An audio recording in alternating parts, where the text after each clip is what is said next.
কে একটু আগে এমএচের যে নর্থ ইস্টের অ্যাডভাইজার মিস্টার একে মিশ্রাজি আমার সাথে দেখা করতে এসেছিলেন।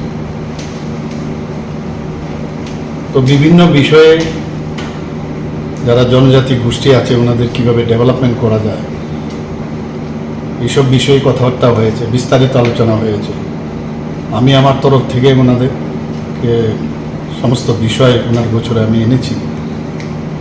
আমাদের ত্রিপুরা সরকারের তরফ থেকে কি কি বিষয়ে আমরা জনজাতি এলাকায় বাজেট থেকে আরম্ভ করে আমাদের তাছাড়া রাস্তাঘাট, এখানকার স্কুল, কলেজ, বিভিন্ন বিষয়ে কীভাবে ডেভেলপমেন্ট করছি এই বিষয়গুলো আমরা রেখেছি।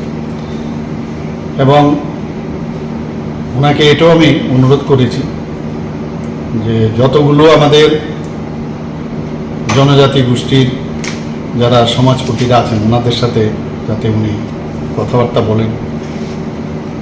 এবং শুধু তাই নয়, যারা বিভিন্ন পলিটিক্যাল পার্টি আমাদের আছে, পলিটিক্যাল পার্টির জনজাতি যারা ওনাদের যে সেলগুলো আছে, বিভিন্ন বিভাগ আছে, আমাদের যেমন প্রদেশ বিজেপির যেমন মোর্চা আছে, জনজাতি মোর্চা, আমাদের ইনক্লুডিং আমাদের জনজাতি মোর্চা, বিভিন্ন ট্রাইবেল যারা স্টুডেন্টস অর্গানাইজেশন আছে তাদের সাথে কথা বলার জন্য আমি ওনাকে অনুরোধ করি।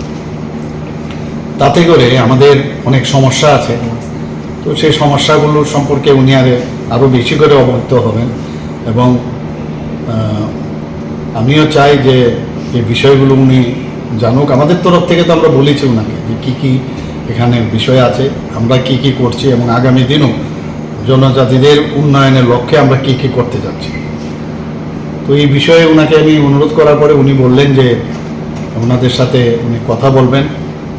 আগেও হয়তোবা উনি কথা বলেছেন, কিন্তু যেহেতু আমি ওনাকে অনুরোধ করেছি উনি বলছেন যে আমি নিশ্চয়ই ওনাদের সাথে কথা বলব। তো সেইভাবে উনি ওনাদের সাথে কথা বলে আমাদের জনজাতি এরিয়াতে সমস্ত বিষয়ে আমরা যাতে ডেভেলপমেন্ট হচ্ছে মেইন। তো এমএচের থেকে ওনাকে পাঠানো হয়েছে এবং সেইভাবে আশা করি যে আগামী দিন আমাদের জাতি জনজাতি একসাথে আমরা মিলেমিশে ত্রিপুরাতে একসাথে আমরা থাকবো, ভালোভাবে থাকবো। কোনো রকম ডিফারেন্স যদি থাকে সেটা আলোচনার মাধ্যমে সেগুলো আমরা মিটিয়ে নেব। এবং যেহেতু উনি এসছেন সেইভাবে উনি বলেছেন যে আমি নিশ্চয়ই ওনাদের সাথে কথা বলে সামনের দিকে আমরা এগিয়ে যাব।